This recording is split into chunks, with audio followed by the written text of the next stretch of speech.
seems like anything shouldn't be out of control. Building right? these big fancy homes. Right, so that's the thing. Fancy cars, homes. It's private jets. Well, let's go down the line, right? Right. So he says that he says it's a midah toiva. He doesn't say you have to. Nothing too fancy. Not you, not your wife, not your kids. So that nobody should be jealous. Somebody who Hashem gives wealth, he should give it to others, to both the wealthy and the poor, and deal with them nicely, and do chesed. Right? We already went at length. Sound that he beloved the brius. Right? Because you never that's right. Yeah, that's what I read before. If they love you, they're not going to be jealous. So again, he's saying to do tovas for both the wealthy and the poor. Right? So how do you go do a tova for the wealthy? If you buy him a $5 bottle of schnapps, it's not exactly a tova, right? So you got to buy him the expensive ones. And I say, okay, so then what's that? Okay, it's a hard thing to know, but yeah. Okay. Yaakov, I told parents a few days ago, I heard for 5-10 minutes on one of the FAN shows, they were talking about the Mets chip. They bought a bottle for, what's the name, Max Scherzer for winning his 200th game. So it said they all chipped in and they bought him a bottle of champagne. So the bottle, I saw it online also. So it cost $1,000.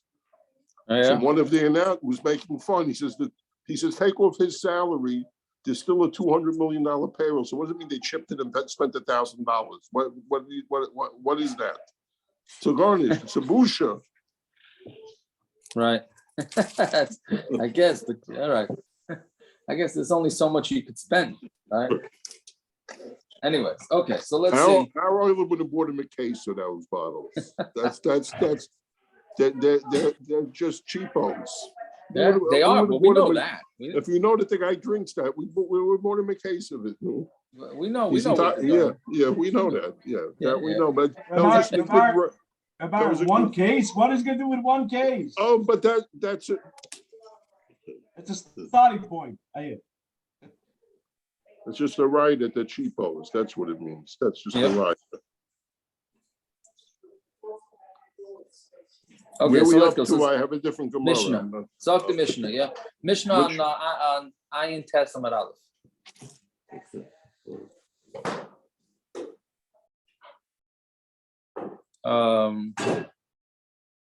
Yeah, so because we did it, we're trying to go a little bit further. Okay, we again with the same subject. Yeah, so I'm talking about the giving of what to do with the money, with the ksuba and what do you call it, the nichse milug and nichse saimbar. But mostly we're talking about nichse milug again, which is the money, things that she brings into the marriage, and the things that she brings into the marriage that the husband gets to eat the payers of it, but the actual land belongs to the wife. Yeah, so Zakti Mishnah Naflula Ksafim.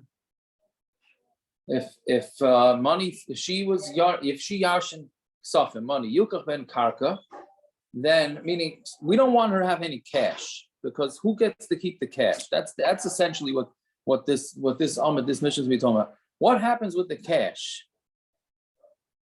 Right? Cash, payers, and all these things. If the husband takes them, he's going to use them up. Right? And we don't want that. The whole point of the Nichse Milug, the whole point of it is that she should have something to fall back on after he dies or after he divorces her. He, as a schus, gets, because since he's responsible to bail her out of jail if she gets into jail, so we say, and that schus, he can use the fruits. But we want her to have, what's the word we use? Like a nest egg, something like that. We want her to have epis. So if she yachins cash, she can't just give it to the husband, because what's the husband's going to burn through it, right? So what do we do? So naflulak stafim yukach men karka. So what we do is we buy land with the kesef, and he'll eat the peiros of it, but she gets to keep the karka. Peiros hatzlushim in a karka. If let's say she yarshins fruit that's detached from the ground, you can karka. So then we take the peiros, sell the peiros, and buy land. And he eats the peiros. So those two are very simple. Anything that's movable, you sell it and you buy land. But peiros chubar and bekarka, now that's already more complicated. Let's say she yarshins fruits that are attached to the ground. Right? So now what? Because that's ground, that is karka. So meir, we figure out how much is the field worth with the fruits. The and how much is the field worth when there's no longer any fruits? Mastama, it's going to be worth less when there's no fruits. And whatever is extra, and whatever is extra, you buy karka, and then he eats the pears. The same thing. That's remarried. If the fruits are attached to the ground, that becomes his. And whatever is detached from the ground is hers. And what do you do with hers? And then you buy karka, and he eats the pears. Right. So again, essentially, the whole goal is to get her something solid like karka, which doesn't really go down in value. And like this, she has it. The husband eats the pears, and everybody's happy. Shimon he has a more complicated way of looking at this. Shimon when he has the stronger hand, when he brings her in, meaning when he marries her, but he also has the weaker hand when he divorces her. When he has the bad hand when he brings her in, then he has the stronger hand when he divorces her, meaning he's going to either have a weak hand or a strong hand, depending how it went down. Ketzad, what are we talking about? Peiros hamechubarim lekarka. If there's peiros that are attached to the ground, right? The knisatza shaloi. So when he gets married to her, they become his. Will be yitziyasa, but when he divorces her, then shaloi becomes hers. Right? So meaning he gets it on the way in, he doesn't get it on the way out. But anything that's detached from the ground, when it goes in, it becomes hers, and then you obviously have to take it, sell it, and buy land with it. And if he divorces her, then it stays his because he gets the peiros, right? She only gets the karka, he gets the peiros. Okay, so that's basically it. Again, just to review the Mishna, so when there's money or peiros that are detached from the ground, that's pashut. According to everybody, you sell it so that she could have karka, and the husband eats the peiros, she gets the karka. When they yarshin peiros that are attached to the ground, that's already where you have a three-way machlokes exactly how to go about doing it, that she gets the karka. Fine. So the Gemara says, Pshita, Ara Ubati, let's say one spouse wants to take the money and buy land, and the other one wants to buy a house. So which one gets kadima? So who has the right? So we say Ara, land goes first, right? We quicker buy land and not a house. Now I don't know if that means a house with land or it just means you're getting a house on top of land. I wasn't sure what that meant, right? Like that because is it like a rental? But either way, we go with land because land doesn't lose value or very rarely does. But let's say one wants a house and one wants a dekel of palm trees. So Bati, we go with the house because that's a safer investment. We're always going to go with the safer investments. Dikli v'ilani, palm trees and regular trees. Dikli, then you have to go with the palm trees. Ilani v'gufni, if you have trees and grapevines, then you go with ilani. Right?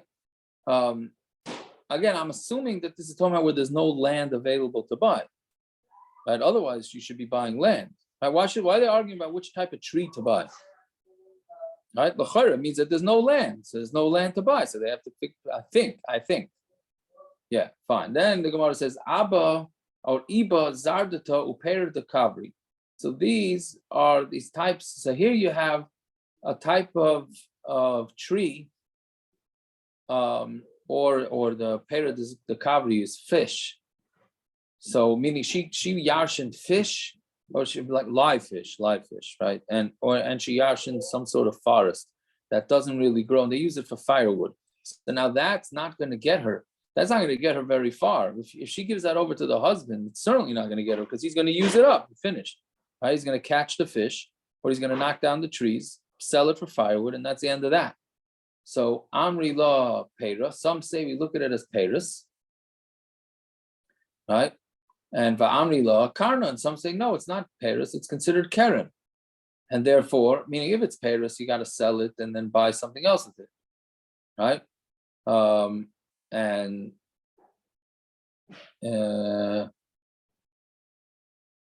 I think I'm mixing it up.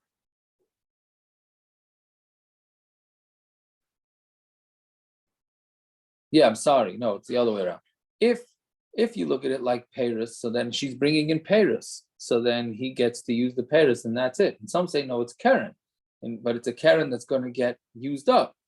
So since it's going to get used up, it's considered, we make it like it's Karen, and you sell it, and then you use it to buy something that's going to actually have some permanence to it. Klala de mil. So what's the rule? Gizai machlif, if the tree grows by itself, right? So then it's not going to get used up. So then that's considered peira. It's considered peiros. And gizai machlif, but if it doesn't, and if you knock down the tree, then it's never growing back, then karna, so then it's considered keren, and therefore you'd have to sell it. Right? Okay. So Amar Rav Zeir, Amar Rav Ashi, Amar Rav Yanev, Amar Rav Abba, Amar Rav Ashi, Amar Rav Yanev. Hagoynev, Don Tomah Beis now. Hagoynev Vlad Behema Melug. So here we're talking about you have behemoths, right? So the woman yarsh in the farm. So they have these animals, right? Now these animals have babies. So is that considered peiros? Right? Is that considered peiros or not? So mashalim tashlume kefel leisha. So now somebody steals it, so you have to pay back double, right? Somebody steals somebody's animals, you have to pay back double. Whose animal are they stealing? Again, the animals, they buy yarshin the animal, then those animals had kids, right? Now somebody stole that animal and has to pay it back. Who does it pay it back to? The husband or the wife? Right? So again, it's going to be totally if it's peiros or not. If it's peiros, then it goes to him. If it's Karen, it goes to her. So he says, it goes to the wife. So which means it's Karen. So Gemara says, come on, who's that like? Second line down, come on, like Rabban, like Chananya. It's not like the Rabban or Chananya. The Tanya Vlad Behema Melug, Behemus Melug Labah. A baby of Behemus Melug goes to the husband, right? Behemus Melug means things that she yarshened when they were married already. So the baby goes to the husband. Vlad Shivcha Melug Leisha. And let's say they have a Shivcha, a slave, and she has a baby. That also goes to the Isha. I'm sorry, that goes not to the husband. The baby of a behemoth goes to the husband. The baby of a shifcha goes to the wife. The Chananya ben Achi Yesheh Omer Asu Vlad Shifcha Milug Vlad Behemoth Milug. We make that the Vlad of a shifcha is like the behemoth, right? And meaning the husband gets both. So what do you see? You see that according to everybody, the behemoth, the baby that's born to a behemoth, goes to the husband. So why is he saying that it goes to the wife? So my answer is you could even say according to everybody. Peira tekinu le rabbanon, right? The rabbanon were masaking him to take peiros. Peira de peira like tekinu le rabbanon, but peiros of peiros that they said the husband doesn't get. Again, this whole thing is at the kanas chachamim that they want the husband to get something in exchange for him either supporting his wife or being there to bail her out from jail. Right? But we're saying that they only masakin peiros, not peiros of peiros. So an animal having a baby, that's considered peiros of peiros. So he doesn't get that. So Gemara says, Bishlam l'chananya hana d'lechashin l'misa. So we understand Chananya, he's not chayshe that the mother of the animals is gonna die. Right? So therefore it's melug, el rabbanon. But according to Rabbanon, if they were chayshe for the mother dying, which means if the mother dies, then the wife loses out on her money. Afilu vlad behem velug namila. Even the vlad of the behem velug she also. We're not concerned with the mother's death. Afilu vlad shifcha velug nami. Basically, the mother is asking, according to Hananya, why are you differentiating between a slave's kid and an animal's kid? Right? Either they both go to the husband or they both go to the wife. Why are you saying one for one and one for the other? So one answers, they are chayshul misa. So therefore, we want the wife to keep the mother, because if she dies, she should have at least had the mother till now. Shani behema dika oira. Oh, so behema has skin, right? When a baby dies, when an animal dies, you get skin. Meaning the whole point, this whole sugya here is all about making sure that this woman is going to have something to live on after the husband dies or divorces her, right? So we're afraid that if you're going to say that the husband gets the animal or the husband gets the shifcha and then they die, so then she's left with nothing, right? So how are we going to get around that? So that's the machlokes. So here he's saying, well, we're not so worried about the animal dying, because if the animal dies, the skin will at least go to the wife, and she'll be able to sell the animal for the skin, which will at least give her some sort of income. Right, so that's why we allow it. So Amar Avuna Barchia, Amar Shmuel, halacha to Chananya. Halacha is like Chananya, who says that the husband gets the kids from the shivcha. So Amar Rav Nachman Afagav, Amar Shmuel, halacha to Chananya. Even though we said halacha like Chananya, Meir the Chananya she's garsha, if she gets divorced, Nesenes damim v'natalton, she gives money, right? And then she takes the kids. Meaning, if he divorces her, so even though he gets to keep the slave, but she has the right to buy it off of him. Why? Why? Because we're going to see this in the next Mishna.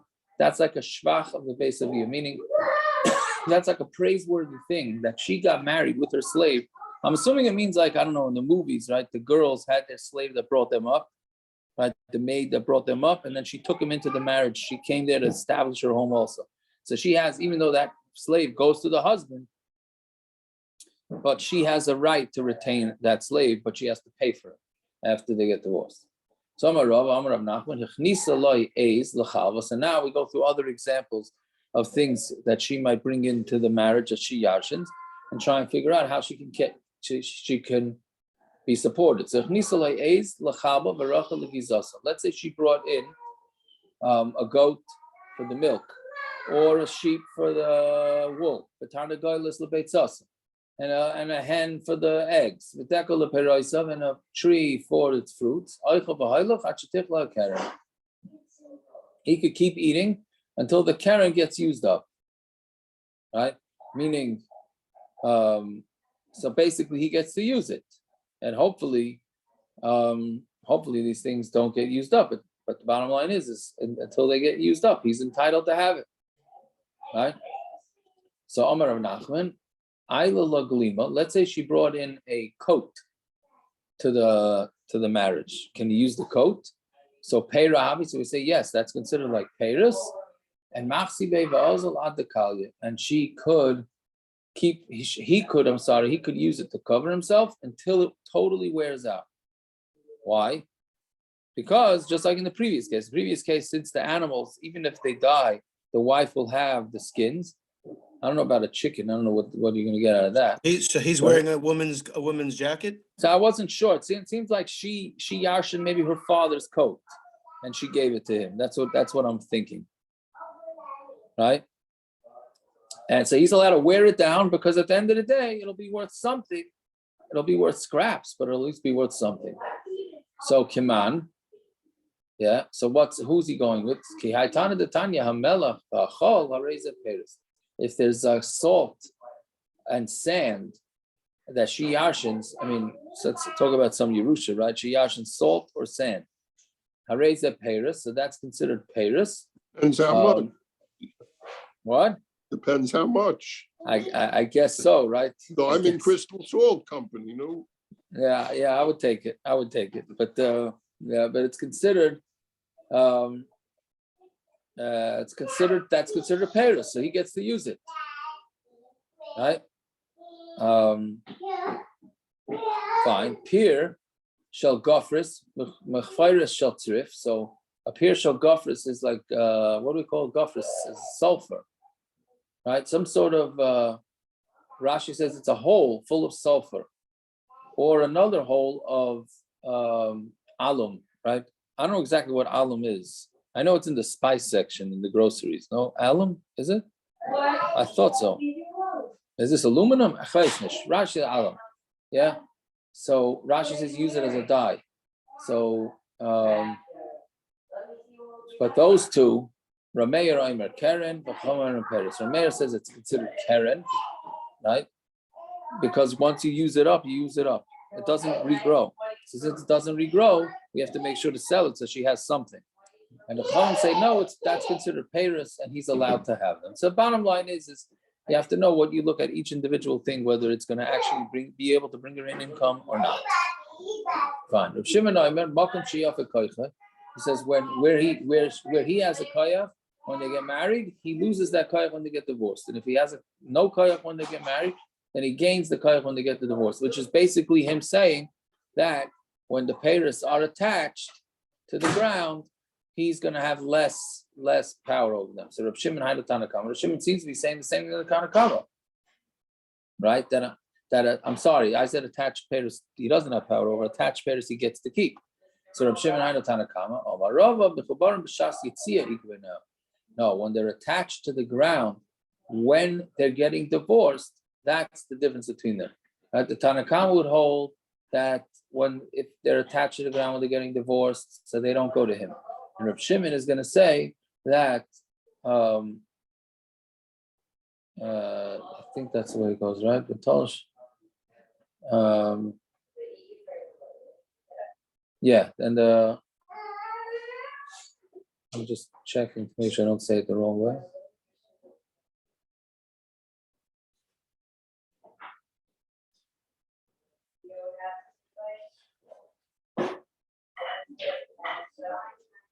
Right, so Rav Shimon holds that the wife gets it, right? But the Chachamim say no, that he gets it. That would be the difference between them. Fine. Okay, right. The naflu law avodim. Let's say she yarshins avodim shvachos kanim, elderly avodim and shvachos. So now, if we say that the husband gets them, and they're old, so they're close to dying, so she might be left with nothing, right? So what do? You machru, so we sell them, right? V'yukach mehen karka who aichel peris, and they buy karka and he'll eat the peris, right? Just like we said that you do with cash, and you buy land with cash or with detached fruits. She doesn't sell them because they are considered the shvach of the Beis Aviyah. Like we said before, there's pride. So there's pride with bringing in your own avodim. So therefore, you're not allowed to sell them. So what do you do with them? I'm not sure. Naflullah zeisim ukfanim. Let's say she yarshins zeisim ukfanim zekanim, old olive trees and kefanim and grapevines. Yimachru. So you sell them. Yikav karka.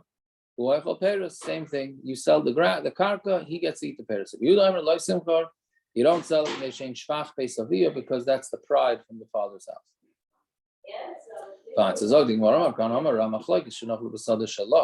That the whole machlokes is whether you sell these grapevines or these olive trees. That's where it's her field, meaning she got the karka and she got the trees.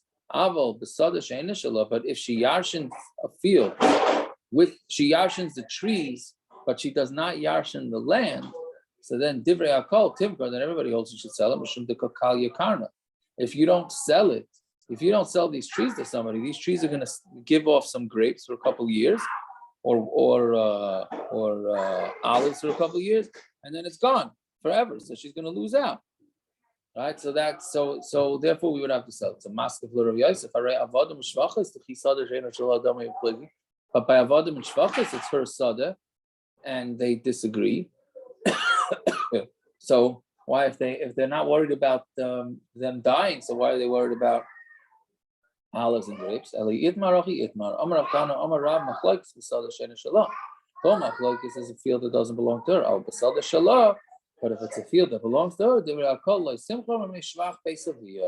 you don't sell it. Meaning, if she owns the field together with the grapevines, so that's a shvach beisaviyah. Meaning, she's going to say, "Don't sell this on me. This is the pride of our family. We have these grapevines in our family for hundreds of years. Don't sell it on me." All right. So the Gemara makes an about face on that. Okay. I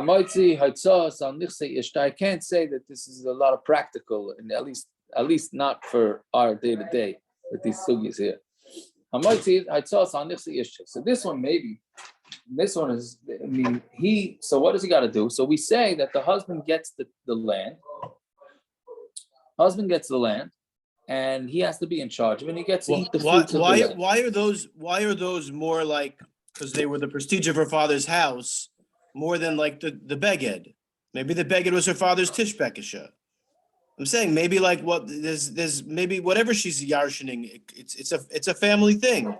So why are these cases different than the cases before that we had in the previous Mishna? I mean, why don't we say that the coat she brings in, according to our shtar, why is that not the same thing as here? Hold on.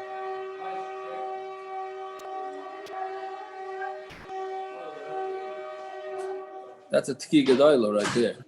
So maybe that's because we don't blow the shofar tomorrow.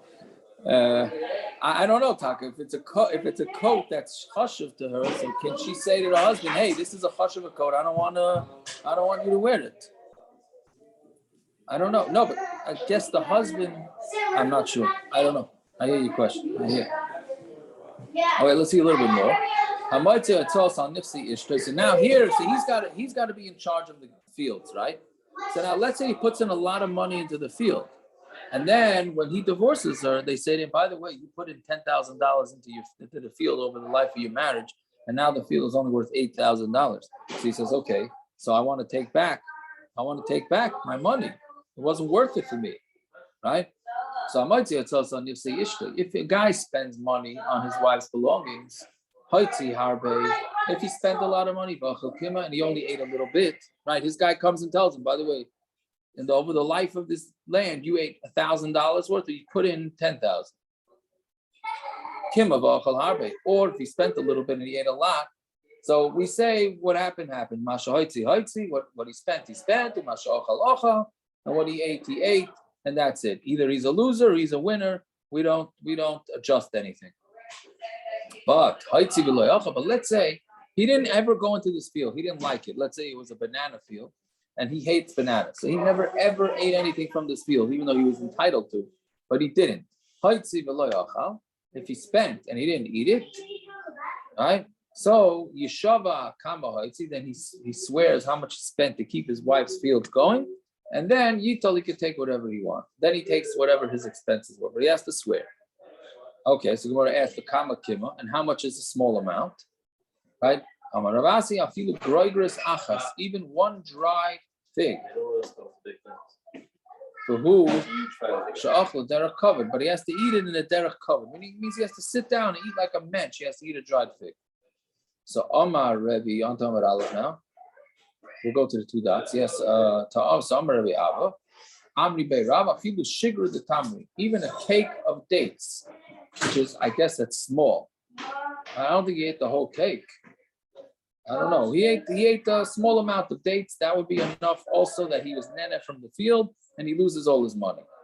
Fine. So what about the squeezed out dates? What's the din on the squeezed out? Let's say they squeezed out the dates for the honey or beer, right? They used it for beer.